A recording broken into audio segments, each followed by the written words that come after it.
Bonjour et bienvenue sur math-sup.fr. Dans cette vidéo, je vais vous apprendre comment démontrer des relations abstraites, faisant intervenir la borne sup et la borne inf. Alors commençons par les prérequis. Évidemment, dès qu'on parle de borne sup et de borne inf, il faut savoir ce que c'est qu'un majorant, un minorant. Pour cette vidéo, j'utiliserai uniquement les définitions non formelles du sup et de l'inf, c'est-à-dire que je n'utiliserai pas la caractérisation avec les epsilon. Donc pour moi, le sup de x, ça sera le plus petit des majorants de grand X, et l'inf de grand X, c'est le plus grand des minorants de grand X. Dans les exemples qui suivent, je vous ai mis des petits résultats d'existence, donc il faut aussi se souvenir les théorèmes d'existence de la borne sup et de la borne inf. Alors je vous rappelle, le sup de x existe si et seulement si x est majoré. Et vous avez la même version pour la borne inf. L'inf de grand X existe si et seulement si grand X est minoré. Alors si grand X n'est pas majoré, je vous rappelle que le sup de x est posé égal à plus l'infini, et que si x n'est pas minoré, l'inf de grand X est posé égal à moins l'infini. Mais je n'aborderai pas ces cas de figure dans la vidéo. Avant de passer aux exemples, j'aimerais vous montrer deux petits résultats techniques qui nous serviront tout au long de la vidéo. Ces deux résultats sont souvent présents dans la littérature de mathématiques ou dans les corrigés d'examens, de concours ou d'exercices, mais ne sont pas toujours démontrés. Donc profitez de cette occasion pour archiver ces deux petits résultats ainsi que leurs démonstrations qui sont très simples. Alors, le cadre est suivant, vous prenez grand X un sous-ensemble de R et grand M un réel. Le premier résultat dit ceci. Si tous les éléments de grand X sont en dessous de grand M, alors automatiquement la borne sup le sera aussi. Alors vous posez peut-être la question, c'est bizarre ça, d'où ça vient? Alors je vais vous le faire comprendre sur un petit dessin, c'est très simple. Si vous prenez par exemple cet ensemble-là, grand X, et si vous prenez grand M ici. Donc vous voyez, grand M, ici, il est au-dessus de tous les éléments de grand X. Donc ça répond bien à cette condition-là. Où se trouve la borne sup ici? Elle est là. Et vous voyez que la borne sup, elle est bien en dessous de grand M. Alors, le dessin c'est bien, mais c'est pas une démonstration. Je vais vous montrer ça. Démonstration. Donc on a ceci. Tous les éléments de grand X sont inférieurs à grand M. Qu'est-ce que ça veut dire ça? C'est bêtement la définition d'un majorant. Grand M est un majorant de grand X. Donc, grand M est un majorant de grand X. Maintenant, il faut montrer que la borne sup est plus petite que grand M. Qu'est-ce que c'est que la borne sup? La borne sup, c'est le plus petit de tous les majorants. Ah, c'est le plus petit de tous les majorants, et lui c'est un majorant. Donc forcément, comme la borne sup est le plus petit, il sera plus petit que grand M. C'est ça notre argument. Alors je vais l'écrire en toutes lettres. Sup de grand X est le plus petit des majorants de grand X. M est un majorant de grand X. Eh bien, forcément, comme le sup est le plus petit, il est inférieur ou égal à grand M. Et on vient de démontrer ce résultat. Alors on a la même variante pour la borne inf. Donc le cadre est le même, vous prenez x inclus dans R, petit m un réel. Et si vous avez ceci, si tous les éléments de grand X sont plus grands que petit m, alors vous avez automatiquement que la borne inf de grand X sera plus grande que petit m. Là encore, je vais faire un petit dessin. Donc vous prenez un ensemble grand X, vous prenez un petit m qui est en dessous de tous les éléments de X. Bon, lui par exemple. Et vous regardez la borne inf. La borne inf, elle est là. Ah oui, la borne inf est au-dessus de petit m. Alors là, je vous invite à mettre la vidéo sur pause et à produire la démonstration. Elle est calquée sur le même cadre que ça. Alors allons-y, moi je la fais. Démonstration. Pour tout x dans grand X, x est plus grand que petit m. Ça veut dire quoi? Ça veut dire que m est un minorant de grand X. Donc m est un minorant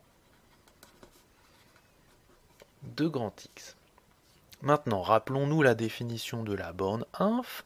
La borne inf, c'est le plus grand de tous les minorants.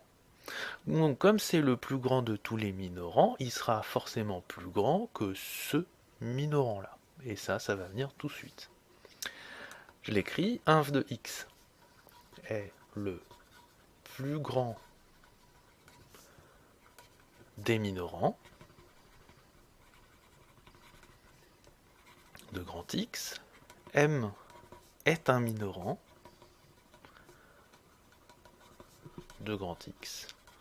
Donc, obligatoirement, inf de x est plus grand ou égal à petit m. Et la démonstration est faite. Donc retenez bien ces deux résultats. Ça sera utile pour la vidéo, mais aussi pour vos travaux ultérieurs.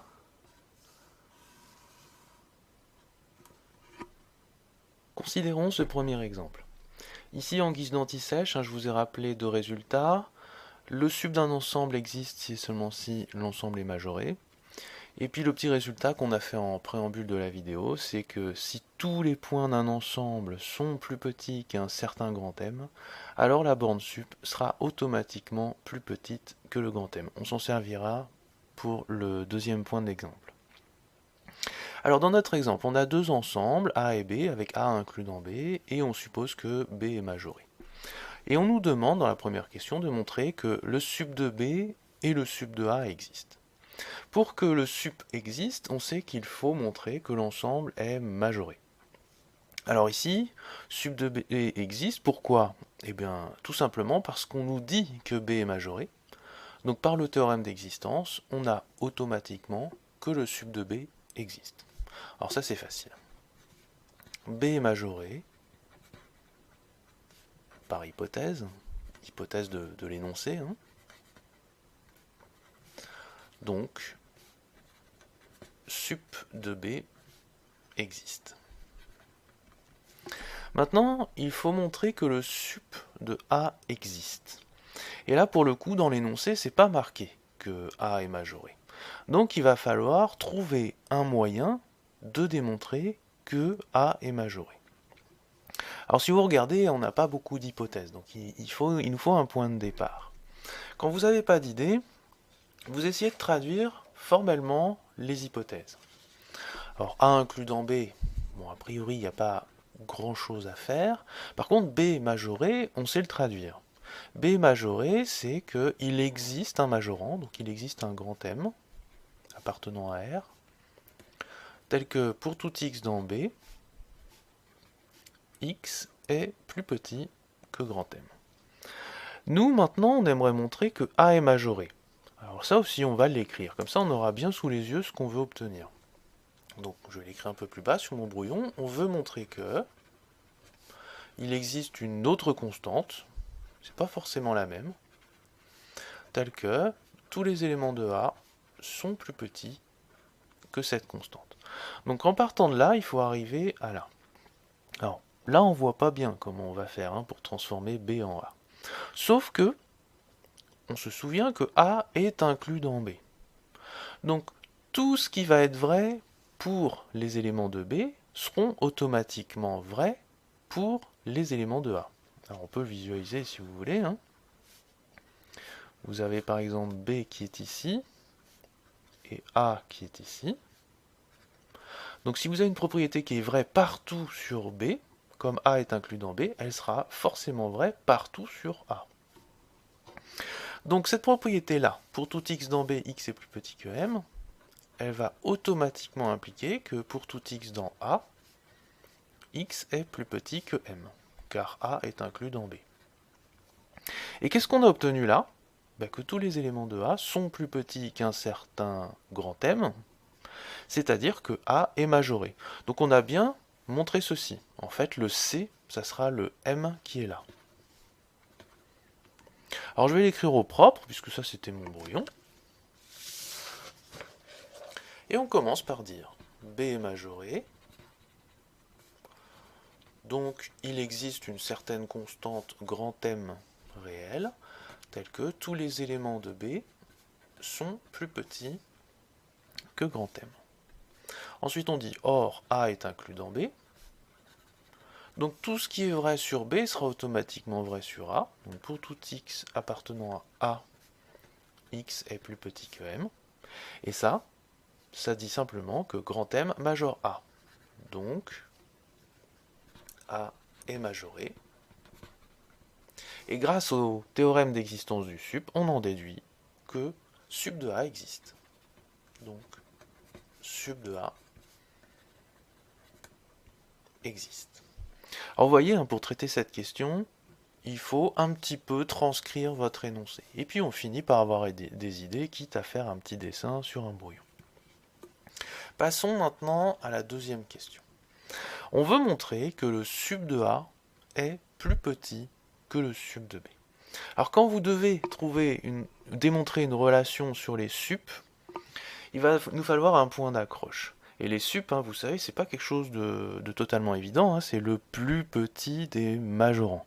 Alors comment on va s'en sortir pour démontrer des choses avec cette définition-là? Eh bien, il va falloir partir de la donnée la plus simple. Un sup, en tout premier lieu, c'est un majorant. Le sup de A, c'est un majorant de A. Le sup de B, c'est un majorant de B. Alors on va partir de cette information très simple, on va la traduire formellement sur un brouillon, et on va essayer de deviner, de trouver une idée qui va nous permettre de démontrer ceci. Alors allons-y, je prends mon brouillon, et je traduis le fait que sup de A, c'est un majorant de A. Donc on a, pour tout x dans A, x est plus petit que sup de A. Et puis on travaille avec sup de B, donc je vais le faire aussi avec sup de B. Pour tout x dans B, x est plus petit que sup de B. Une fois que j'ai écrit ça sur mon brouillon, j'essaye de voir s'il n'y a pas des idées qui me permettent de démontrer ce qui m'intéresse, c'est-à-dire ceci. Alors on observe. Et puis quand on regarde bien, on se rend compte que cette ligne-là, ce que j'essaye de démontrer, elle ressemble beaucoup à celle-là. Vous voyez, il y a sup de B à droite, et puis bon, ça marche pas bien à gauche, mais peut-être qu'il y aura une idée à traiter. Donc on va essayer d'exploiter cette chose-là. Une fois qu'on voit que ça ressemble bien, il nous faut un pas de plus, et on va regarder un peu les hypothèses. Dans les hypothèses, on nous dit que A est inclus dans B. Et bien on va utiliser la même idée que tout à l'heure. Cette phrase-là, elle est vraie pour tous les éléments de B. Donc elle sera vraie pour tous les éléments de A. Donc ça va impliquer, pour tout x dans A, x est plus petit que sup de B. Ça c'est car A inclus dans B. Qu'est-ce qu'on a montré? On a montré que tous les éléments de A sont inférieurs à sup de B. Si vous vous souvenez de mon avant-propos technique, si tous les éléments d'un ensemble sont plus petits qu'un machin, alors le sup de l'ensemble est plus petit que le machin. Tous les éléments de A sont plus petits que sup de B, donc le sup de A est plus petit que sup de B. Et, en fait, j'ai résolu le problème. Il n'y a plus qu'à l'écrire au propre, c'est-à-dire recopier le brouillon. Voilà ce qu'on dit. Pour tout x dans B, x est plus petit que sup de B. Donc, comme A est inclus dans B, pour tout x dans A, x est plus petit que sup de B. Et ça implique, en utilisant mon petit résultat technique du début de la vidéo, que le sup de A est plus petit que le sup de B. Et j'ai démontré ce qui m'intéresse. Alors, réfléchissons à tout ce qu'on a fait ici. Dans la première partie, le point de déblocage, c'était la transcription de l'énoncé. Tandis que dans la deuxième partie, je me suis focalisé à essayer de comprendre le fait que le sup soit un majorant. Et vous voyez là, je me suis servi uniquement de cette phrase-là. Ceci, ça n'a pas servi finalement dans mon raisonnement. Dans les exemples qui suivent, vous allez voir, je vais suivre systématiquement la même stratégie. Alors considérons ce nouvel exemple. À nouveau, hein, j'ai remis une anti-sèche sur l'existence du sup et de l'inf. Donc un sup existe si l'ensemble est majoré, et l'inf existe si l'ensemble est minoré. Et les deux petits résultats techniques du début de la vidéo, si tous les éléments d'un ensemble sont plus petits que grand M, alors le sup est plus petit que grand M. Et si tous les éléments d'un ensemble sont plus grands que petit m, alors l'inf est plus grand que petit m. Alors dans cet exemple, A, ça sera un sous-ensemble de R qui sera majoré. Aucune autre hypothèse.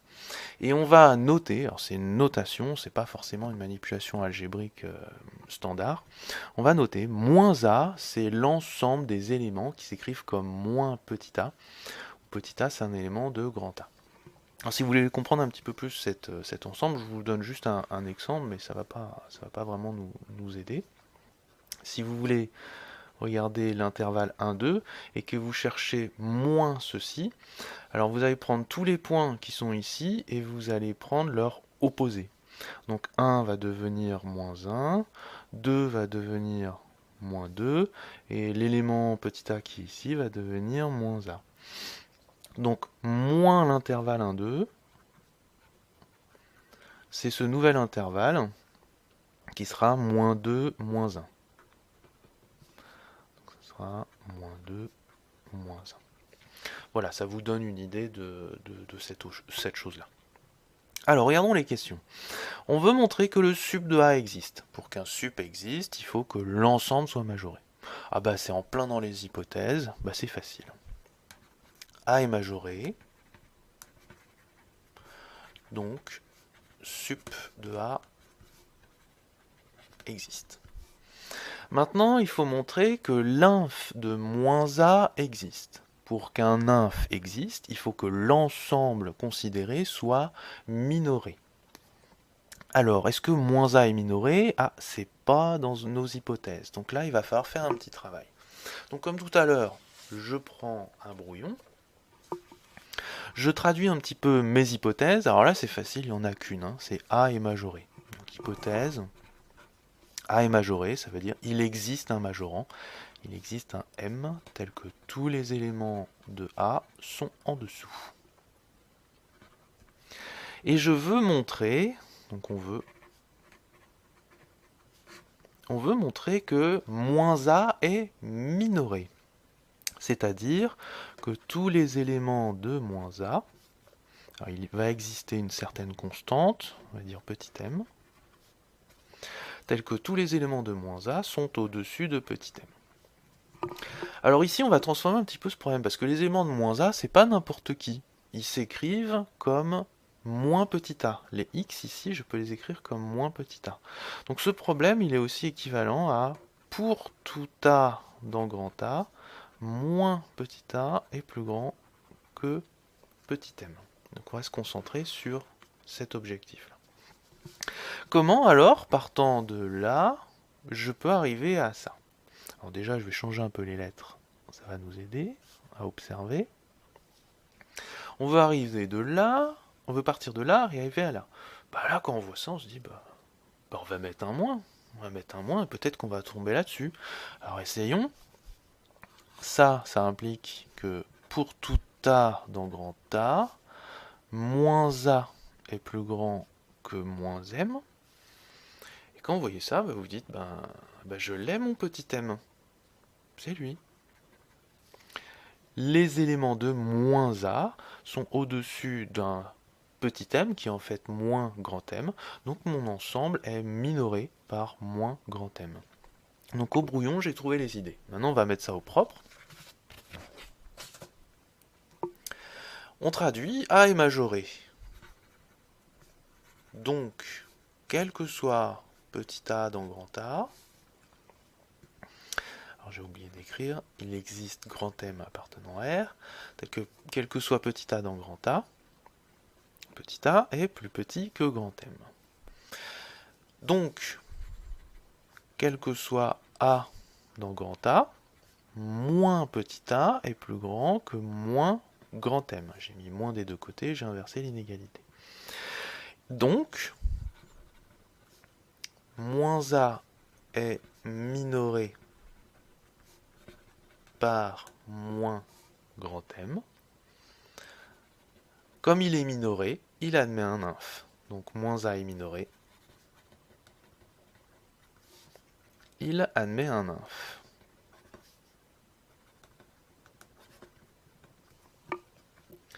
Je sépare un petit peu mon brouillon. Ça répond à la question 1.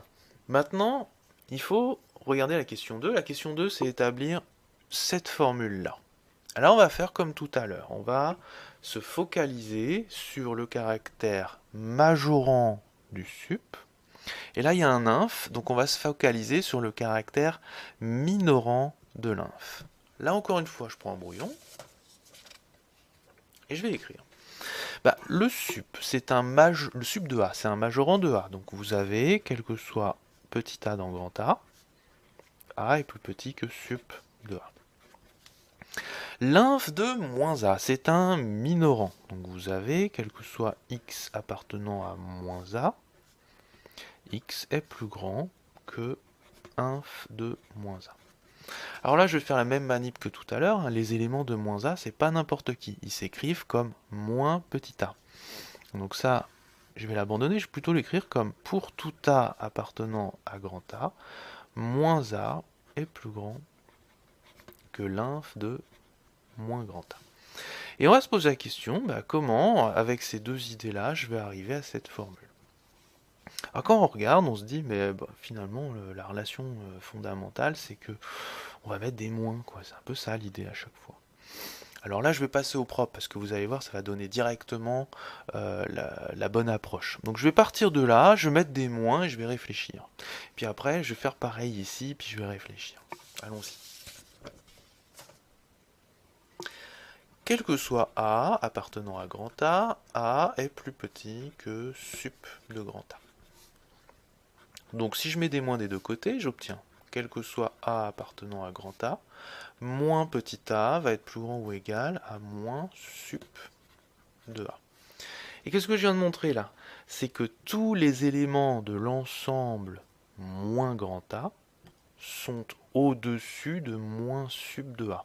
Et là, je vais utiliser mon petit résultat du début de la vidéo.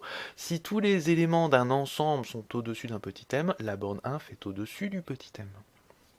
Et donc, je vais avoir inf de moins a plus grand que moins sup de A. Alors là, c'est pas mal. C'est pas mal. Ça commence à ressembler à ça. Sauf que moi, j'ai un super-héros égal, j'ai pas un égal. Ah, c'est pas top encore, j'ai pas fini. Ouais, mais j'ai pas exploité mon autre idée que j'avais écrit sur le brouillon. L'autre idée sur le brouillon, c'était quoi? C'était que la borne inf, c'est un minorant. Donc on avait, pour tout A appartenant à grand A, moins A est plus grand que l'inf de moins grand A. Alors, on va torturer un petit peu ce truc. Je vais mettre tout au moins ici. Je vais mettre moins 1 des deux côtés. Ça va faire pour tout A appartenant à grand A va se retrouver inférieur ou égal à moins inf de moins A. Maintenant, regardez ce que j'ai écrit. Tous les éléments de grand A sont en dessous de cette chose. Donc, en utilisant le résultat du préambule de la vidéo, ça me dit que le sup de grand A est inférieur ou égal à moins inf de moins A. Ah, c'est pas mal, ça commence à ressembler.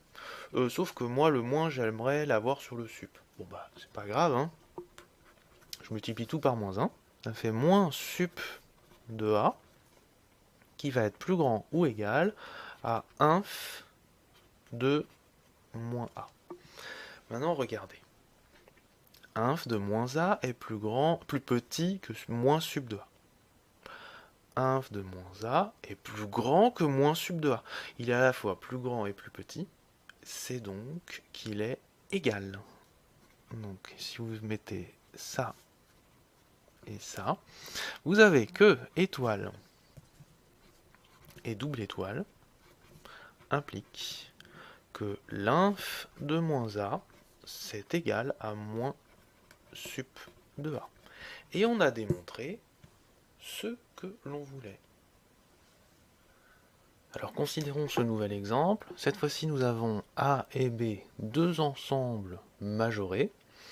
Et on note l'ensemble A plus B, c'est en fait l'ensemble qui contient tous les éléments qui s'écrivent comme petit a plus petit b, avec petit a dans grand A et petit b dans grand B. D'abord, on nous demande de montrer que le sub de A et le sub de B existent.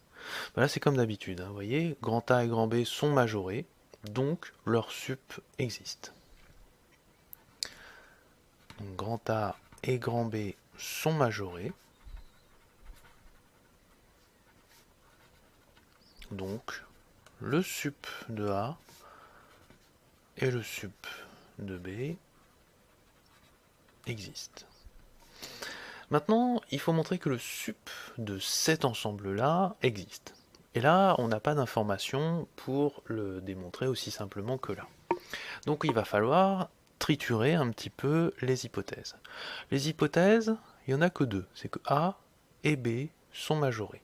Alors cette fois-ci, je vais le faire directement parce que vous allez voir que ça va se rédiger très facilement. Mais vous, normalement, vous prenez un brouillon et vous essayez de voir comment ça fonctionne. Alors, A et B sont majorés. On va traduire. A est majoré. Ça veut dire que il existe une constante, grand M, telle que tous les éléments de A sont plus petits que grand M. Et puis pareil, B est majoré. Donc il existe une autre constante, moi je vais l'appeler M' parce que c'est pas forcément la même, telle que tous les éléments de grand B sont plus petits que M'. Nous, on veut démontrer que cette chose admet un sup, c'est-à-dire démontrer qu'elle est majorée. Il faut donc montrer que tous les éléments de la forme petit a plus petit b sont plus petits qu'un certain nombre. Alors, quand on regarde ça, et quand on a compris qu'il faut triturer a plus b, c'est assez bête, hein. On va en fait additionner ces deux choses-là. Donc on va avoir que pour tout élément petit a de grand A et pour tout élément petit b de grand B, petit a plus petit b va être plus petit que grand M plus grand M'. Et qu'est-ce qu'on vient de montrer? Eh bien que oui, tous les éléments qui s'écrivent comme petit a plus petit b sont plus petits qu'une certaine constante, c'est-à-dire que l'ensemble a plus b est majoré. Si l'ensemble a plus b est majoré, il admet un sup. Donc, a plus b admet un sup. Passons maintenant à la deuxième question. Dans la deuxième question, on nous demande d'établir cette formule-là. Sup de a plus b est égal à sup de a plus sup de b. Là, on va utiliser notre tactique habituelle, c'est-à-dire qu'on va traduire le fait que sup de a est un majorant de a, que sup de b est un majorant de b, et que sup de a plus b est un majorant de a plus b. Alors sup de a majorant de a, ça s'écrit comme ça. Pour tout a dans grand A est plus petit que sup de a. Pareil pour sup de b, pour tout b dans grand B, petit b plus petit que sup de grand B. Sup de a plus b, c'est un majorant de cet ensemble-là, c'est-à-dire que sup de a plus b est plus grand que tous les éléments qui ont cette forme-là. Donc, pour tout a dans grand A, pour tout b dans grand B, a plus b est plus petit que sup de a plus b. Voilà, on a transcrit ce qui nous intéresse, on va essayer de jouer avec. Alors il faut trouver un lien entre sup de a, sup de b et sup de a plus b. Et on se dit, comment on va faire? En fait, on se dit, tiens, il y a ces choses-là, là. Si on faisait comme dans la question précédente, si on les additionnait, peut-être qu'on tomberait sur des choses en relation avec ça. Et bien c'est ce qu'on va faire, allons-y. Donc partons de ceci, pour tout a dans grand A, petit a est plus petit que sup de grand A. Pour tout b dans grand B, petit b est plus petit que sup de grand B. Et j'additionne. Donc pour tout A dans grand A, pour tout B dans grand B, petit a plus petit b est plus petit que sup de grand A plus sup de grand B. Maintenant je fais une pause, regardez. Tous les éléments qui s'écrivent comme A plus B, avec A dans A et B dans B, sont plus petits que sup de A plus sup de B. Et bien on est typiquement dans le petit résultat de préambule de la vidéo qui dit si tous les éléments d'un ensemble sont plus petits que grand M, c'est que le sup de cet ensemble est plus petit que grand M. Et bien tous les éléments de cet ensemble-là sont plus petits que sup de A plus sup de B, c'est donc que le sup de l'ensemble A plus B est plus petit que sup de A plus sup de B. Alors là c'est pas mal, hein, vous voyez, on a fait un pas, on a réussi à montrer que ça, c'est plus petit que ça. Le problème c'est qu'on voudrait égal, donc ça suffit pas. Alors revenons à notre brouillon. Regardons un petit peu. Qu'est-ce qu'on a utilisé dans notre brouillon? Ben, on a utilisé ceci, ces deux choses-là, puis on les a bidouillées. Mais on n'a pas du tout utilisé ça. Ben maintenant je vais utiliser ça, vous allez voir que en triturant ce truc-là, on va finir par trouver des choses. On part donc de pour tout A dans grand A, pour tout B dans grand B, A plus B est plus petit que sup de grand A plus grand B. On aimerait faire apparaître un sup de A et un sup de B.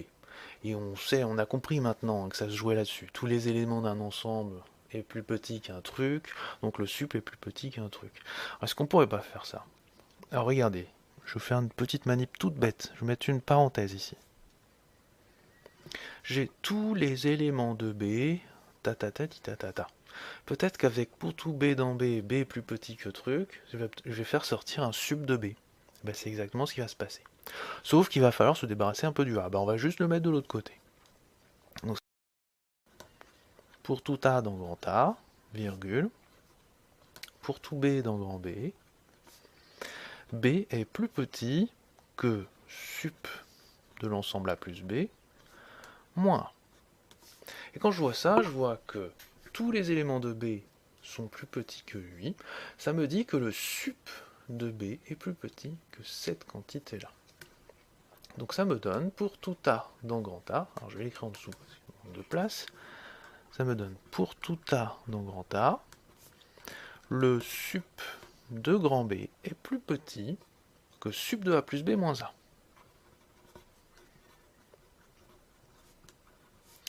Là, c'est pas mal, je commence à être plutôt content, j'ai fait apparaître sup de B.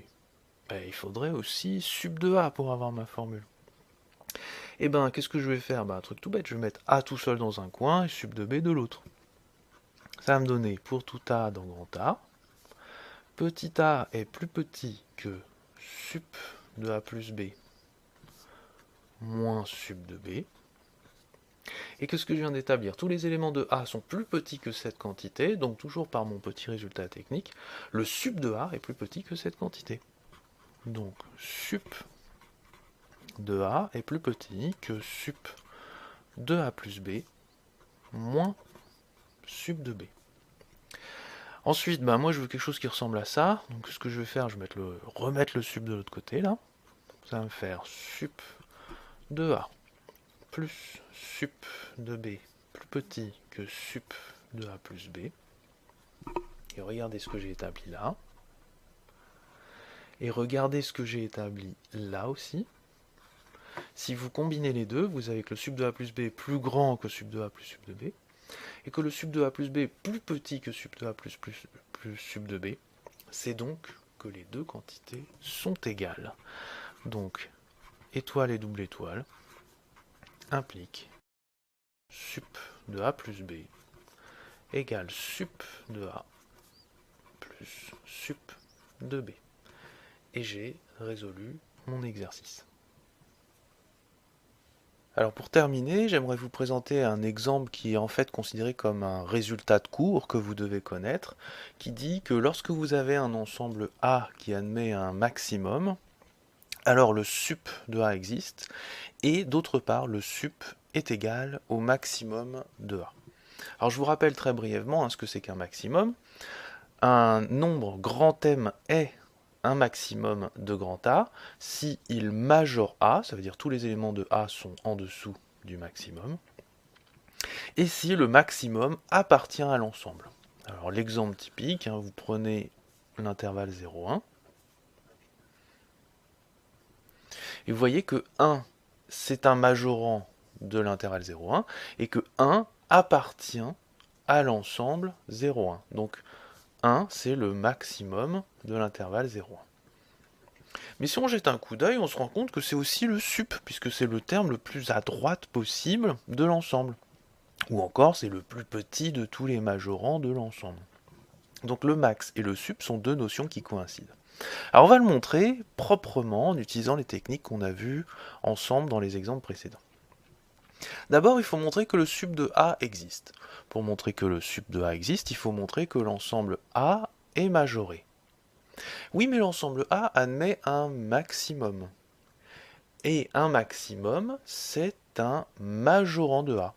Donc A est majoré, et donc le sup existe. Alors on va écrire ça. A admet un maximum.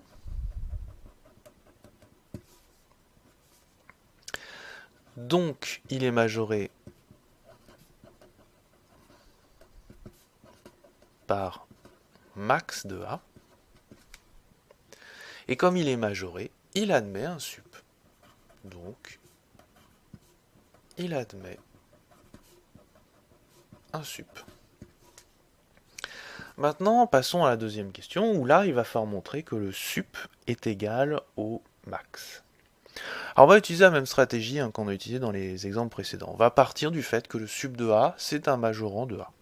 On a, quel que soit A appartenant à grand A est plus petit que sup de A.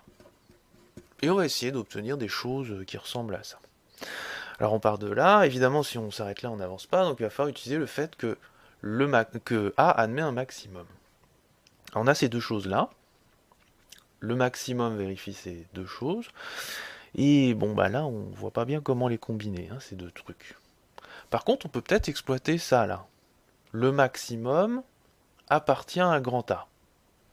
Mais regardez la formule qui est ici, elle est vraie pour tout élément de grand A.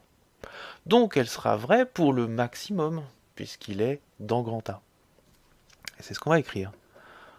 Donc, comme le maximum de A appartient à grand A, et que la formule qui est ici est vraie pour tout élément de A, alors on a forcément que le maximum de A est plus petit que le sup de A. On est content, on a fait un pas. Mais nous, on voudrait égal, et pas inférieur ou égal. Donc il nous faudrait une autre idée pour avoir l'inégalité dans l'autre sens. Alors là, on a exploité le sup en partant de ça, on a exploité ceci, mais on n'a pas encore exploité cette formule. Alors on va essayer de regarder. Notons-la. On a, quel que soit A dans A est plus petit que le maximum de A.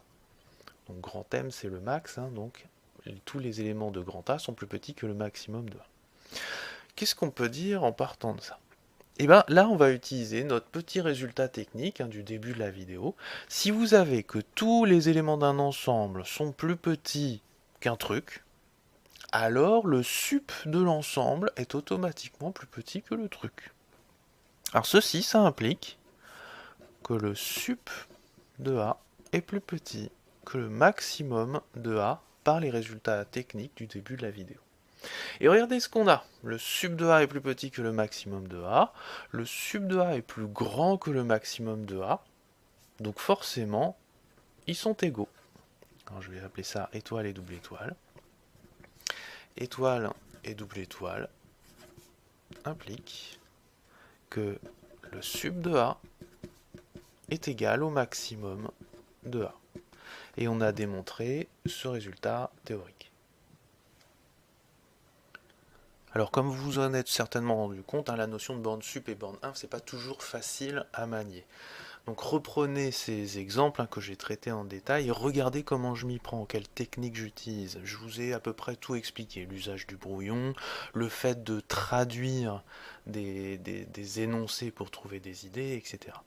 Ce que je vous donne ici, c'est aussi valable pour d'autres exercices abstraits. Si vous avez un énoncé abstrait, n'hésitez pas à transformer les hypothèses de l'énoncé d'une manière formelle.